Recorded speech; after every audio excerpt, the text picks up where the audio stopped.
Previously on Funny Science Fiction. Kid is weird. He sits in his room and talks to himself. Why doesn't he play ball? Hello, and welcome to the Funny Science Fiction Podcast. The podcast that you wish was a little more timey-wimey and a little less wibbly-wobbly. So our special guest host today, is Kathleen Wass. Kathleen is the wife of John and mother to a spawn that will ultimately give her a complete mental breakdown. But hey, at least the kid is super cute, though. You know, the cuteness is what saves her. But Ferb, I know what we're going to do today. We're going to talk with Dan Povenmire. That's right. That's right. Dan Povenmire, the co-creator of Phineas and Ferb and the beholder of that Dr. Doofenshmirtz lovely singing voice, the singing voice of a generation used by possibly dozens for mood music. I mean, come on. It could happen. It could be a thing. Yes. Welcome to the show, Dan. I'm hoping. That's what I'm hoping for. Is who needs Luther Vandross when you got spend Dr. my Doofenshmirtz? twilight years singing old jazz standards in a Ramada Inn somewhere in Scottsdale, Arizona. So, you know, I will admit that I am super geeked to get to co-host today. I am a huge Phineas and Ferb fan. I have seen every episode at least twice. I actually had a beta named after Perry. Because he would frequently a beta fish, the little blue guys. Yeah. He would frequently disappear in our tank, and then it was where's Perry? But you know, I wanted to talk about Dr. Doofenshmirtz just a little bit because through the seasons he gets some pretty interesting tragic backstories. Yes, you have a favorite one?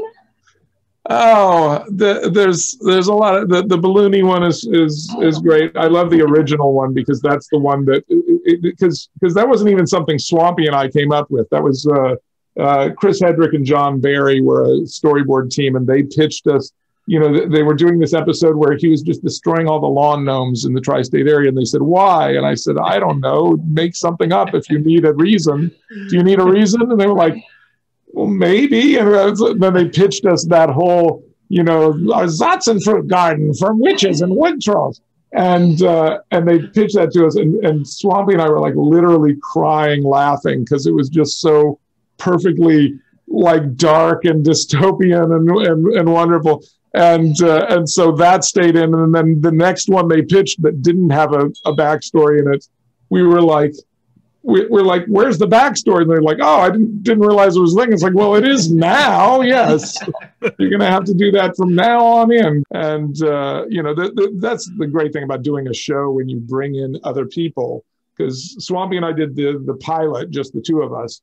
And then you bring other people to play in your sandbox. And so much of the things that have become staples of that show, like, you know, Doofenshmirtz trying to take over the tri-state area, and the, you know, giant floating baby head, and the zebra that calls Candace Kevin. These are all things that come from other people's brains, and then you like it so much that that the other writers like, ooh, I want to use that. I want to use that. I want to use that. It's really fun. But that's where that came from originally.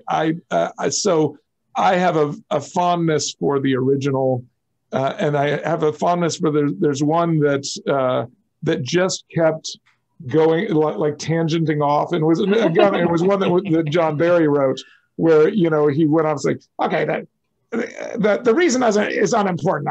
I had been disowned by my parents and I was being raised by ocelots. But anyway, like, it just where it just like kept on. Okay, long backstory short, and he just keeps coming back to the thing and then going off on a tangent. I loved that one a lot, and I especially love when he invents the invisibility ray, because he tells this whole story of the Fireside Girls, and it's not even a backstory. It happened like the week before, where the Fireside Girls come over and are trying to sell him cupcakes, and he's like, and they come to your door, and you've left the window blind open so they can see you. They can see you. You can't even pretend that you're not there.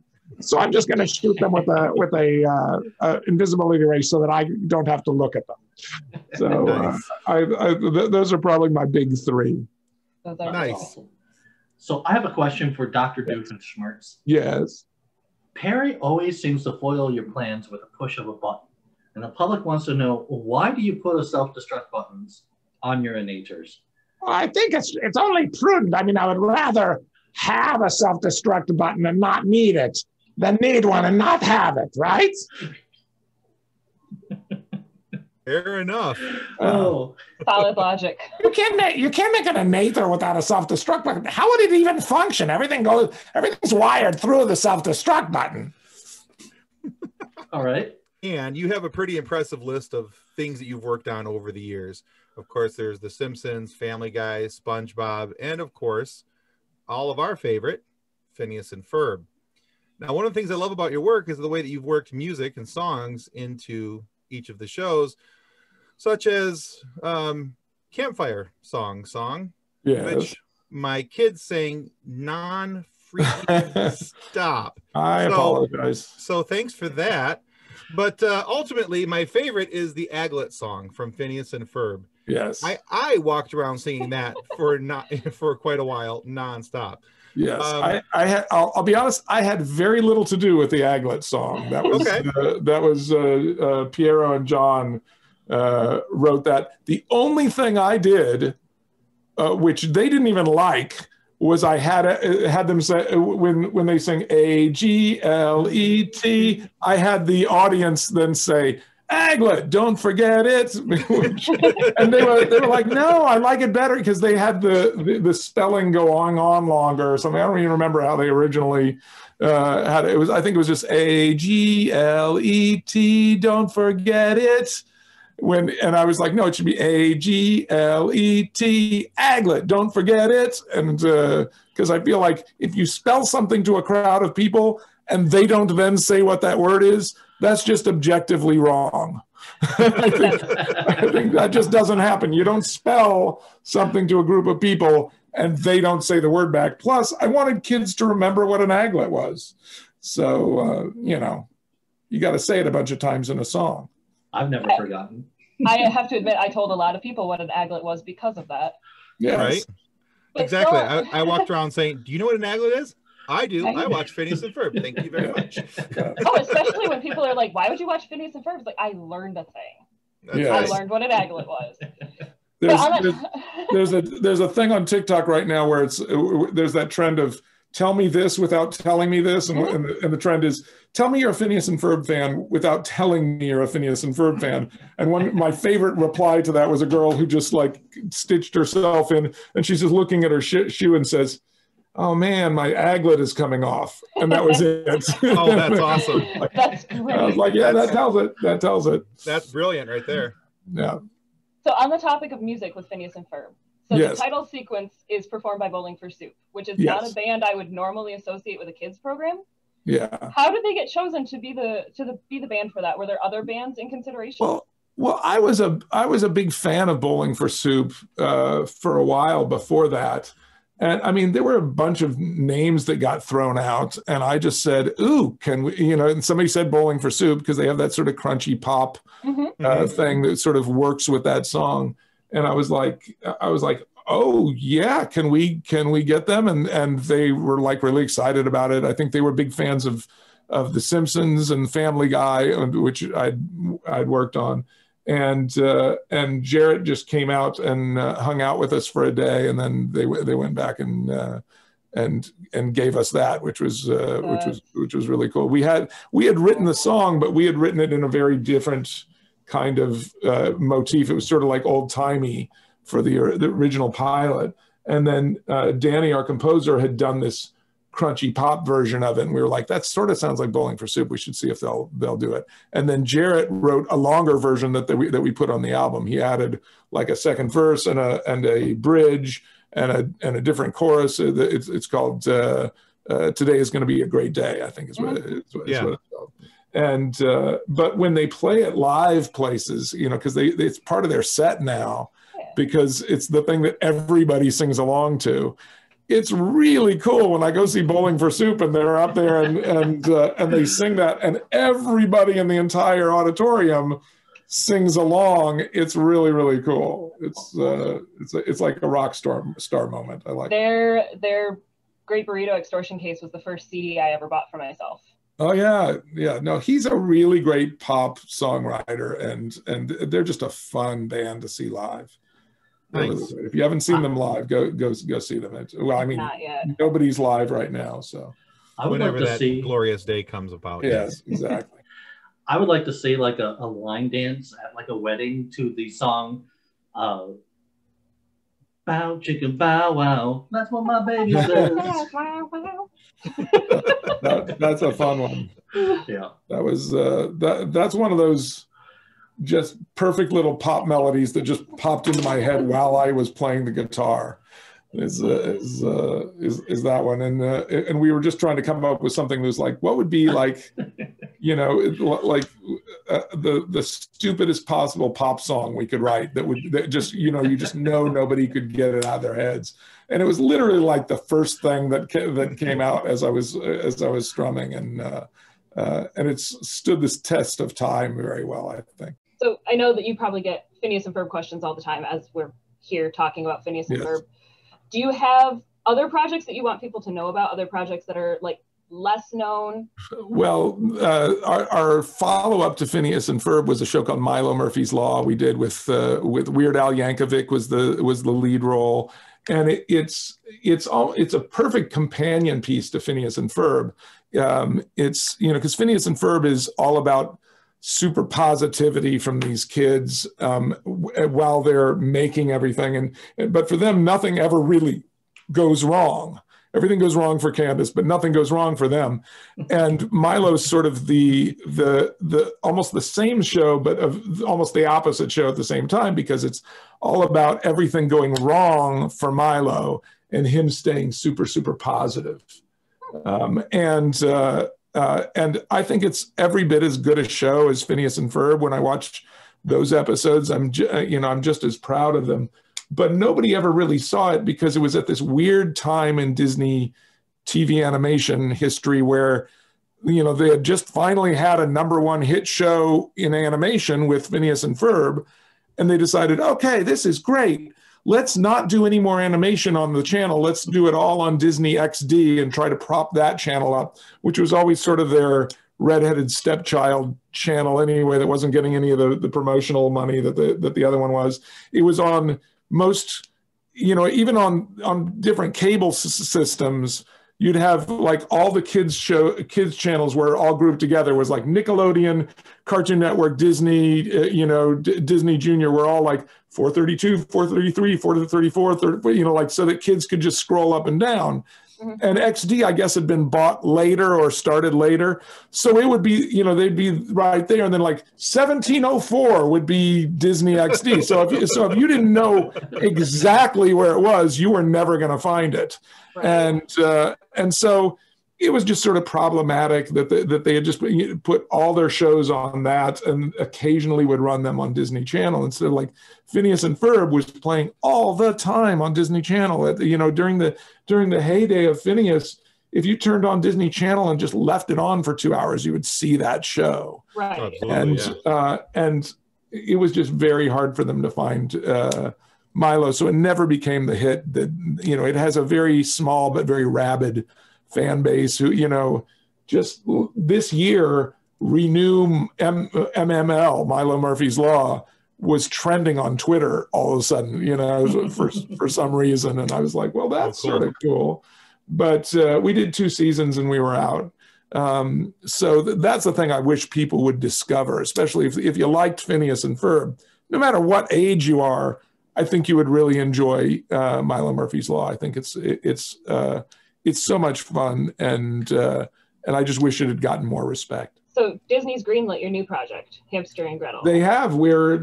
That's why I was late to this podcast, is because we were in a writers' meeting for Hamster and Gretel, which is so far so much fun. We're having such a good time. We're way ahead of schedule on the scripts because all the writers just came in. I think partially because of COVID sort of shutting down everything. Everybody was like so raring to go that we all just jumped in but it was like, oh my gosh, I can do something other than rewatch Game of Thrones or whatever the heck you're doing at home these days. And so we're having a really great time. It's about it's really about an older brother and a little sister the little sister has a pet hamster, and they get visited by aliens who tell them, the two of you are going to be, have been chosen to become heroes. We will bestow upon you powers unimaginable. And then they shoot them with this big ray, and the older brother, who's like all excited about this because, you know, like, this is destiny. This is what I'm going to do. The powers unfortunately go onto Gretel and her pet hamster.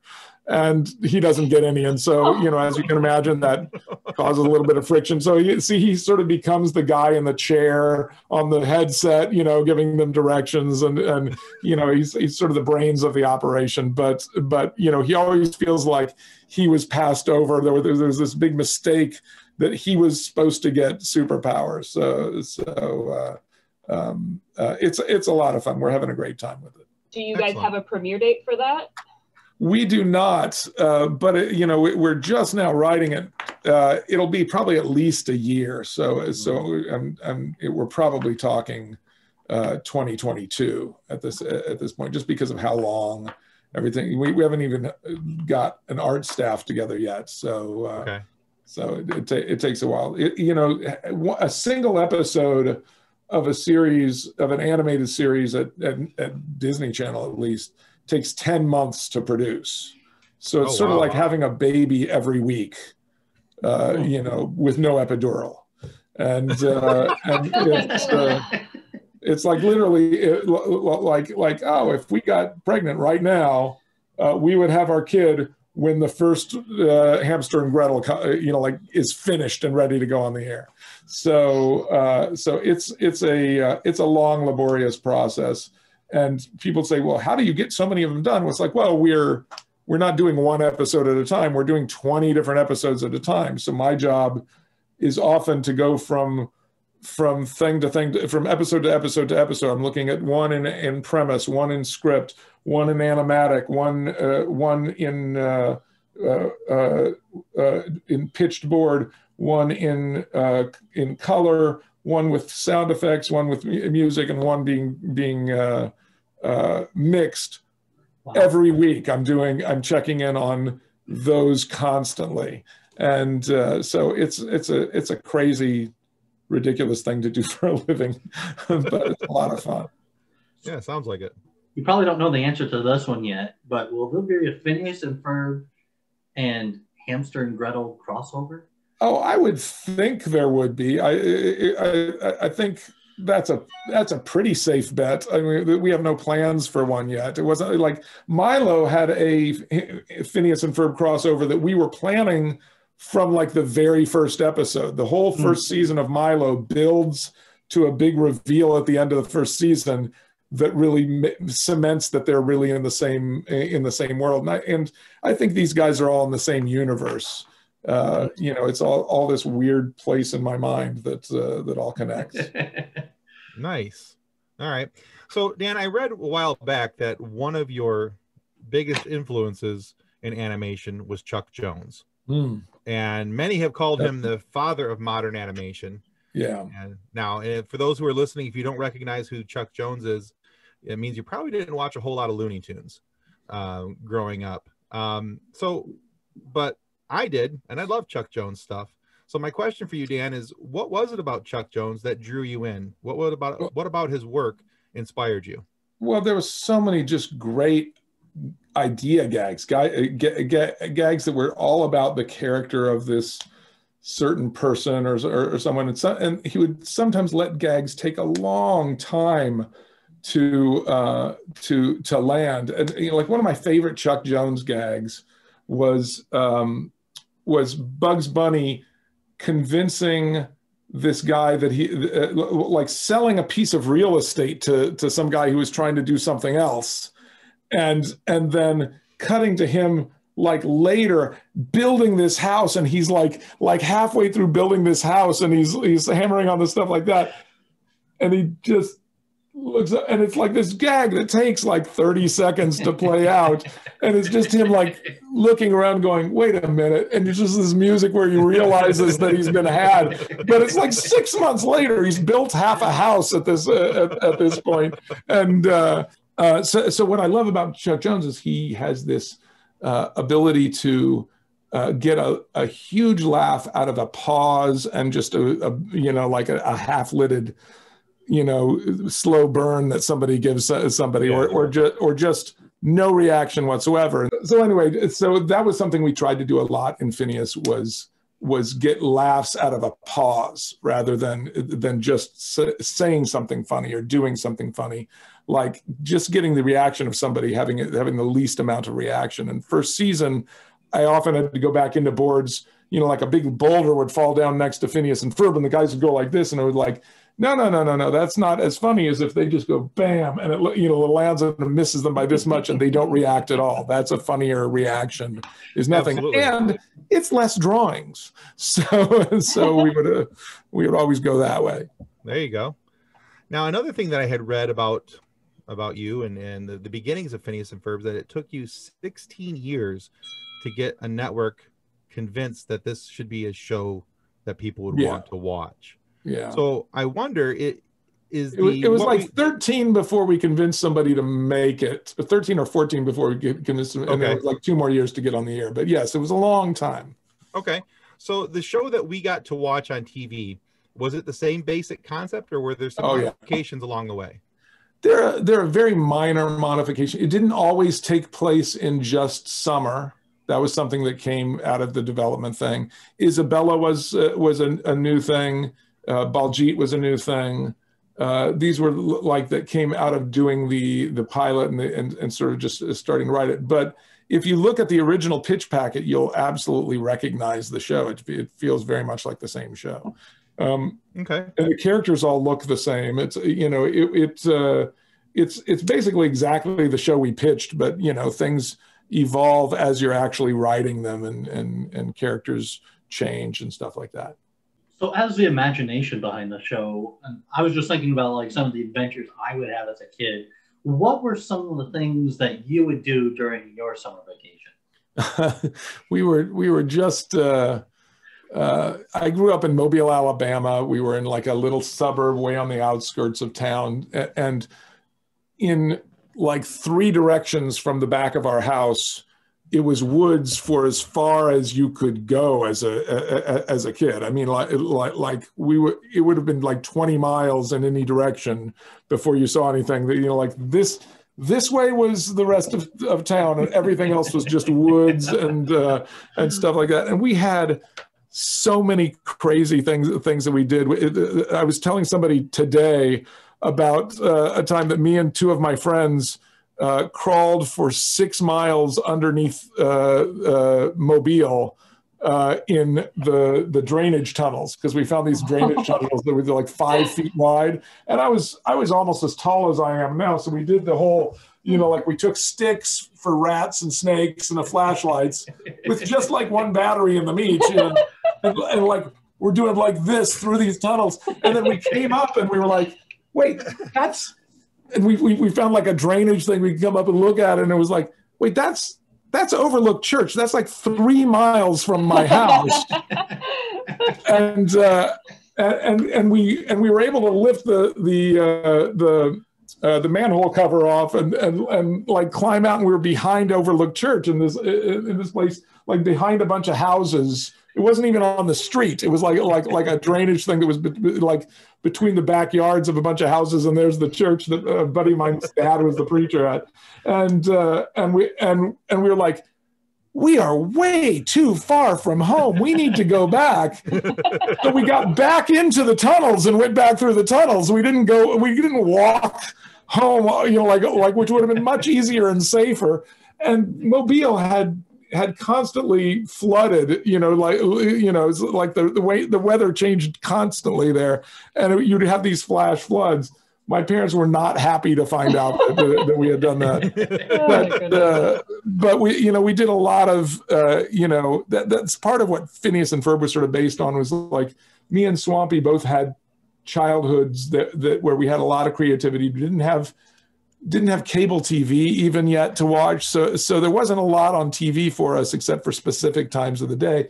So we would just go out and make up stuff, go out with friends and play Army or play Cowboys and Indians or bad guys and cops or whatever. And there was also in Alabama, there were these red clay pits that just occur naturally there, that where erosion will do. Suddenly you come across these little Grand Canyons that are about 20 feet down, and then there's just places to go and do hide and seek and stuff like that. And we would always attach rubber hoses or something to a tree and rappel down into these places.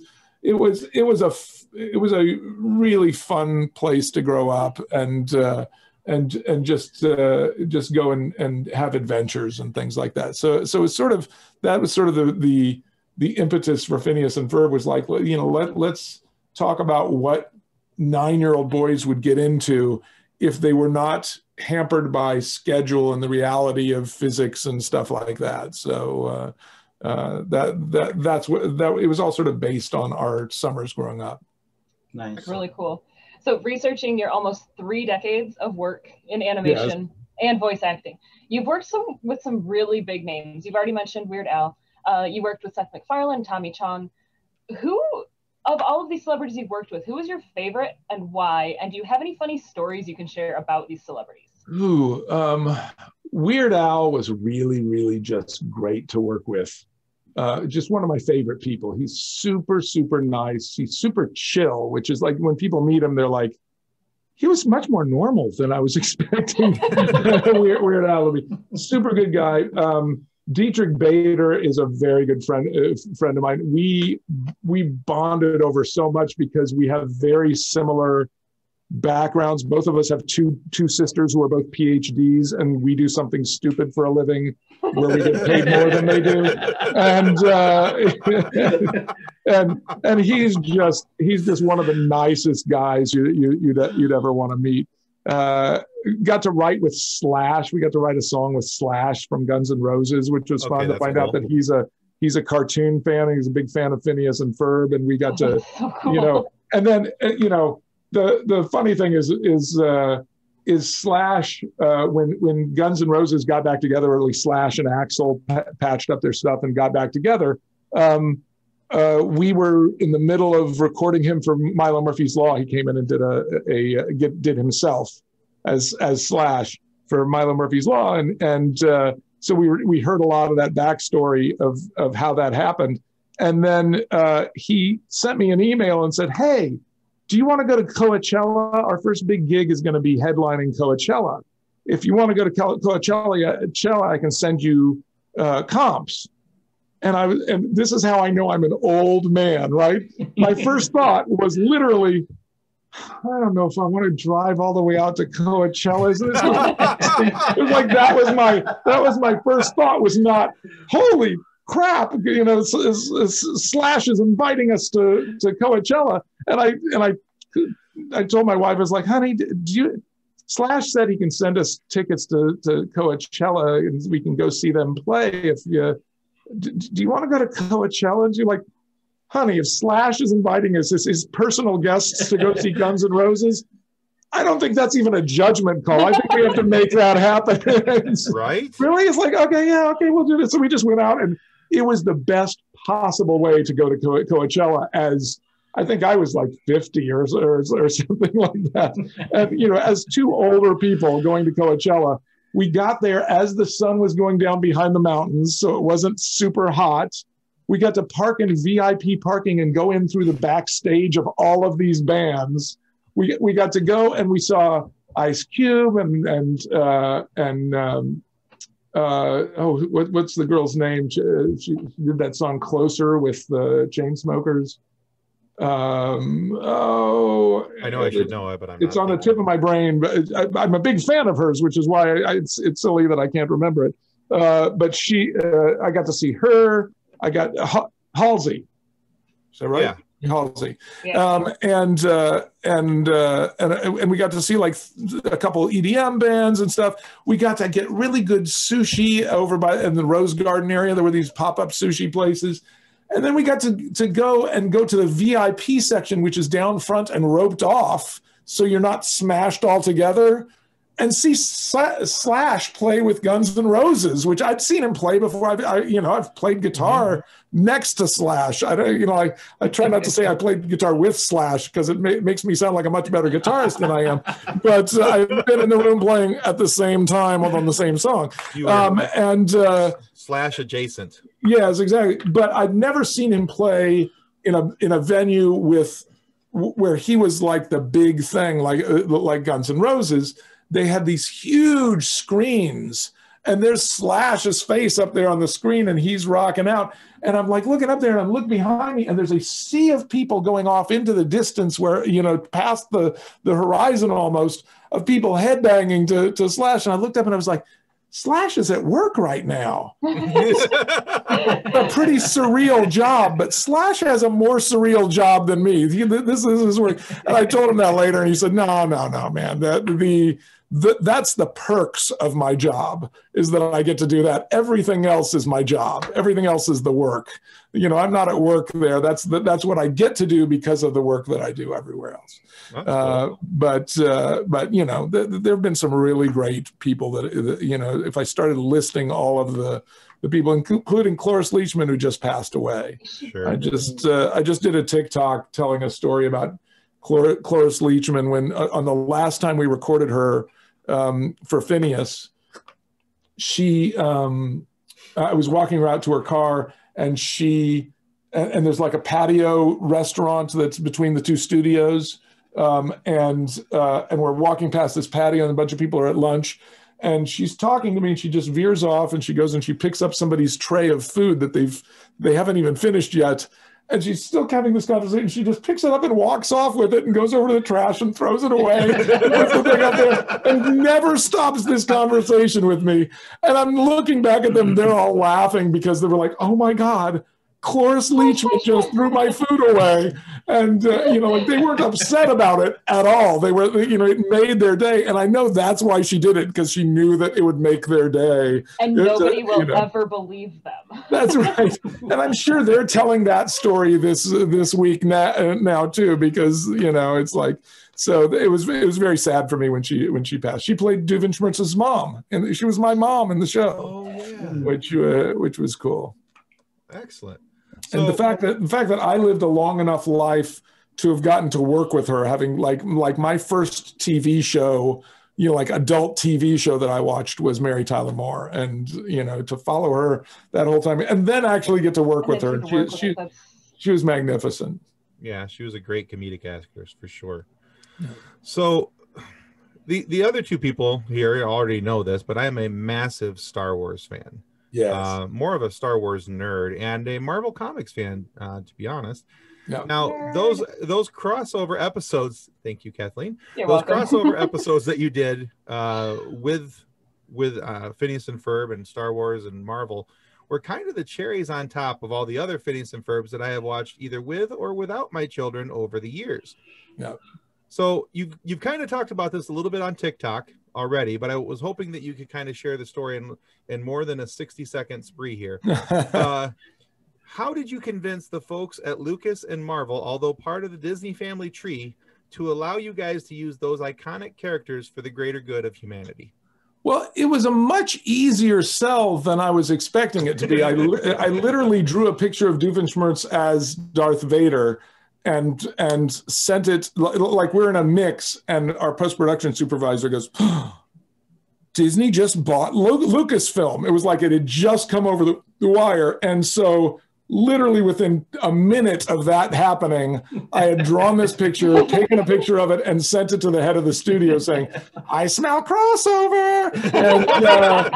And he wrote back and said, no, I'm thinking the same thing right now. And I'm here at lunch with Gary, who's the head of the channel. And we both brought that up. And apparently that Friday, they went into a meeting with Bob Iger. And at the end of the meeting, he took his phone out with that picture on it, and he just slid it across the thing and said, Dan Povenmire sent me this. And Bob went, yeah, we got to get on that right away. And that was like, that's the easiest anything has ever been sold. But there's a There's a couple of really funny stories about that. There's we were writing the show, and we were not in a place where I could pitch the whole thing, and they called me in to come in to a meet and greet with some of the Lucasfilm executives, and the head of the studio was there, Eric was there, and they said, Eric wants you to come down and meet the Lucasfilm guys. And it's like, I'm not ready to pitch this show at all. We have a lot of big story holes that are not connecting. It's, we're just, we're in an early stage. And she said, oh no, he knows. He just wants you to meet them. And apparently he didn't know that, because I went in the meeting and I sat down and was like, hey, how's it going? And he said, so can you just pitch us the story? And I was like, okay. And I just started into it. And because I was telling the story out loud, I somehow sort of forced myself into fixing those story problems. And I was able to tell them the whole story. And then I was like, okay, thanks very much. And I went outside and I got a piece of paper and I wrote down what I had said, because I was like, oh, don't let me forget this. Don't let me forget this. Because I'd come up with these really elegant solutions to the problems we'd been working on for 2 weeks. And I went back into the writer's room, okay, like this. And they were like, when did you come up with all of this? I was like, while I was pitching it. But my favorite story of that time was, it still needed an agreement between Lucasfilm and Disney, and they had pitched the idea that we would do this, and Lucasfilm seemed really excited about it. A lot of the Lucas people were fans of Phineas and Ferb and stuff, and we pitched them a show that they liked the idea of because their characters stayed exactly the same. We did a parallel story within the Star Wars. The first Star Wars movie, where they're at the next moisture farm over from Luke Skywalker, and their whole thing is they would rather stay on Tatooine instead of, he wants to go off and get off of Tatooine, and they end up on this parallel story that keeps bumping into the original story. So we see bits of the original story, and we see, oh, I guess while they were up here, they were down there. It's a very complicated thing. They were all excited about it, but they had not given us the official go-ahead yet. And that got pushed off a couple weeks. And they kept saying, no, we're definitely sure it's going to happen. And we're like, well, we have these 5 specials. The only one that's ready to go into production is Star Wars. And they said, tell you what, you can go ahead and start into production of it. If it all falls apart, we'll regroup and stuff. But here's the thing. The one thing that might queer this deal, the one thing that might stop this from happening, is if it gets released at all that you guys are already working on it when we haven't officially okayed you to work on it. So I want you to tell your staff not to tell anybody about this. And so I called a meeting and I said, okay, the first rule of the Star Wars special is we do not talk about the Star Wars special. The second rule of the Star Wars special is we do not talk about the Star Wars. I don't want you to talk about to your hairdresser. I don't want you to tell your uncle or your aunt. I don't want you to tell anybody that we're doing this until we get the okay from this. And even then, let's keep it quiet. We want this to be a secret. And everybody's like, yeah, absolutely. Okay, yeah, absolutely, sure. We go home, or I go home, and I'm checking Twitter before we're going out to a dinner party. And somebody has added me and said, at Dan Povenmire, please tell me this is really happening. And I click on it, and there's a picture of some of our pre-production artwork. Oh no! There's Darth, like Ferb is Darth Maul leaping up and gonna attack Phineas, who's dressed more or less like Luke Skywalker, and it's this piece that Kyle Menke, one of our board artists, did, and it's obviously taken from one of our bulletin boards, because I can see the bulletin board on the outside of it and the pin stuck in it. And I'm like, who am I going to have to fire now? Like who is not paying attention to this? And so I click on it, and on Twitter you can sort of backtrack to see who's like this. Right. Yeah. And suddenly it looks like somebody has bootlegged my because it's coming from my account on Twitter. It's like, and I was like, has somebody taken over my account? Because it really looks, it's got the blue check mark, and wait a minute. I just click through, and suddenly I went, uh-oh. And I look on my phone, because I had taken 3 pictures of that artwork and sent it to my wife through text to show her what we were working on the week before. On my outgoing messages, there were only 2 of them. Oh no! So the third one, I had hit tweet on instead. Oh no! And tweeted it myself. And I was like, oh no! And my wife was like, honey, we gotta go. We're late. And I'm like, you're gonna have to hold on one second, honey. I'm in the middle of something. And she said, I was like, okay, like, and I'm thinking, what can I do? What can I do? If I take it down right now, everybody's going to know it was not supposed to be up. And people have definitely taken a screenshot of this, right? Mm-hmm. And it's going to become this whole thing. If I take it down when somebody asks me about it, they're going to be like, oh my God, they're really doing this. And it's going to be talked about and stuff like that. Twitter is immediate, but it also falls off pretty quick. You know, it's right. It's like the later stuff doesn't get back. You know, you don't go back and look at tweets from 4 weeks ago or something like that. So what? And the guy had just asked. I had tweeted it with nothing else. It was just that picture, and the guy had just asked, "Tell me if this is really. Tell me this is really happening." So I just went, "No, that's just for fun," and I tweeted that as a response to his thing. And then I did the hardest thing, which was to just leave it alone and leave it up and go to lunch or go to dinner. And then, which was like, okay, I think I have to do this. So I just left it there. And then I came back the 24 hours. I waited 24 hours and then I deleted it, and nobody noticed that it was deleted because it had fallen off the feed. Awesome. And I was just like, whew, it was so that was the scariest part of doing the Star Wars special. But that's still one of my favorite episodes. Absolutely. Yeah, I can imagine the thought of, who am I going to fire? Oh, honey, I got to fire myself. So, yes, exactly. Like, who is the jerk who did this? I'm the jerk. It's me. I'm the jerk. Who is Disney going to come after? Yes, exactly.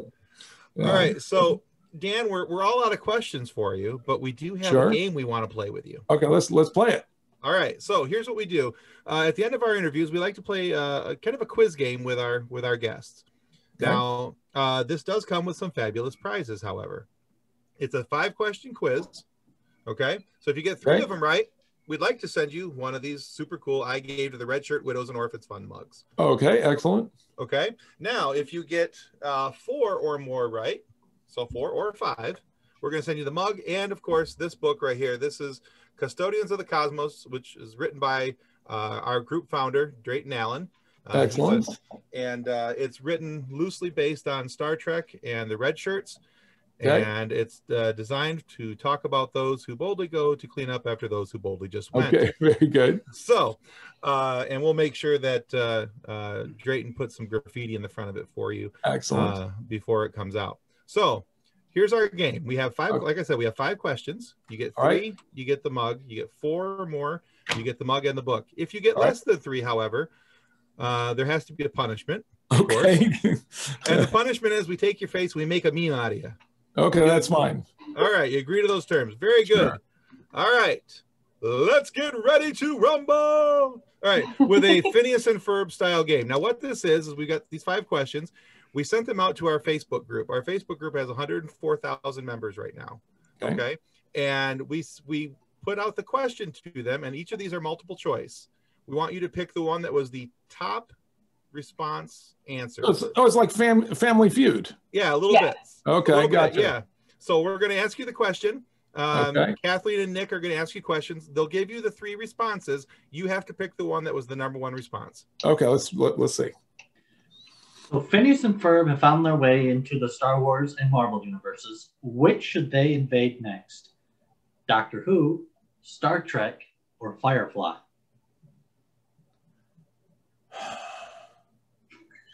And it's your audience. Yes. I want to say Doctor Who because those fans are much more rabid. Although Star Trek is the bigger of those things. I think it's Star Trek. You are correct. Yeah, there you go. All right. So Candace has crash landed in the Alien movies. How Yes. does she bust her brothers before Mom comes home? Candace thinks Ripley is her mom, and the cat and the boys catch a face hugger together. She doesn't bust her brothers. Instead, they all join Ripley to fight the xenomorphs. Or she enlists the help of Ripley to keep things from going awry. I think it's B. She doesn't bust her brothers, and they save the day. That was not the top No, answer in our what group. was it? The top answer in the group was that they enlist the help of Ripley. That would have been my second.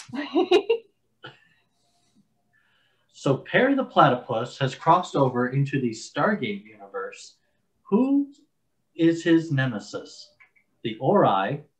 He helps Colonel O'Neill MacGyver a way out of an evil death trap set by the Goa'uld Amon Doofenshmirtz. Or it's always Doofenshmirtz using Stargate tech for new innators. I think it's C. I think it's always Doofenshmirtz. Is that right? No. It was B. Yeah. It was B. Yeah. It was B. Okay. The one with the clearly too much detail. Yes. Because you ask nerds questions and they give you Yes. too much detail. Yes. So Dr. Doofenshmirtz just created a new innator for the Star Trek Red Shirts. What innator did he create? The Red Shirt Dieinator, the Mission Successinator, or the Kabashi Maruinator? I want to say Kabashi Maruinator. That was not their top No. answer either. Then it's B. No, they said the Red Shirt Dieinator. Dieinator. Okay, very good. It seems like they already knew how to do that. So They are very good at dying, yes. Okay. And there's one more question? There's more. one more. Okay. So Phineas and Ferb are now part of Firefly. What are Phineas and Ferb going to do today? Invent outrageous masks so Candace can't bust them. Figure out what it means to be a leaf on the wind. Play with plastic dinosaurs. Curse you, cruel but inevitable plot point. I figure out how to be a leaf on the wind. No, That's what I thought it would have been. It's the third one. No, it's the one about masks. We have a weird group. Okay. I probably should have told you that to lead off with. So, I was a big Firefly fan back in the day, but I don't remember what the masks are a reference to. That's what I was like. I was like, what? Oh, I don't Yeah, remember the masks I was lost on either. that one as well. But Yeah. all right, so Okay. Dan, we're gonna take your picture and we're All gonna right, make go. a meme out of you. Hold on, I got to get my camera up here on the phone. Zoom in on you. See how long you can hold a face for. There we That's a go. good one. There we go. All right. So we'll take that. We'll make a funny meme. Excellent. Funny yet tastefully done meme, of course. Excellent. About Mr. Dan Povenmire. So excellent. Do you have a website of your own or where people can go I to don't. find more? You know, I tell people follow me on TikTok. That's basically all I do other than work anymore is do TikTok. That's been the thing that's kept me sane during COVID. Yeah. It's like, you know, oh, I don't have, you know, I have some free time. I'll make a little movie and put it out there. That's really Have fun. you done any of the TikTok viral dances? Because I will need to download TikTok. Just to I watch have those. not. Well, I mean, I did one dance that somebody was doing for 45 days to this Christmas song that I wrote a long time ago. That's you know he said I'm going to do it until Christmas or until Dan Povenmire duets and does it, and so I did that dance. But you know, mostly I'm. You know, I've done some music videos doing silly rap songs and stuff. I've done a lot of collaborations with other things. I have a green screen here, so I do little skits with my daughters and stuff like that. It's just a lot of fun, and you know, I get to edit video every day, which I really enjoy doing. So it's sort of like being in film school again, but I'm making little 1-minute movies. So all right, we'll be sure to put a link to your TikTok in the description below. And excellent, fantastic, excellent. So yeah, so I want to remind everybody that subscribing is the single most important thing that you can do to ensure that we get more amazing guests like Dan and funny moments for you to listen to. So make sure to subscribe. It helps more than you'll ever know. And also be sure to check out Dan's work on shows like Phineas and Ferb, as well as the upcoming Hamster and Gretel, even though we got a little bit of a wait for that, clearly. But check him out on TikTok. I follow him on TikTok. It's a good time. Dan has some great content out there. Now, however, if you're not happy with the content of our video today, all you have to do is make a submission, in triplicate, of course, to our complaint department, which will then be forwarded to Dr. Doofenshmirtz, who will use his chicken replace-inator to replace the offending party with a chicken that was, of course, Beverly Hills adjacent. Well, thanks again, Dan, Sure. for being on the show. Absolutely. This was a lot of fun, guys. Yeah, we All appreciate it. Thank you, Dan. Thanks, right. everybody, for watching. Thank That'll you. conclude us. Bye, everyone. Bye. Our show is brought to you by our charity sponsor, the Red Shirts Widows and Orphans Fund, which also supports the Witch Upon a Teen Foundation that helps out sick kids when they need it most. And just imagine the comfort you'll give the Red Shirt crewman number 17. He'll know that when he puts on that red shirt and gets murdered on Nimbus 3 when they attack by Cybok's Galactic Army of Light 12 minutes into episode 29, that he didn't leave his family destitute and without hope, because the Red Shirt Widows and Orphans Fund has his back and his one unscorched boot.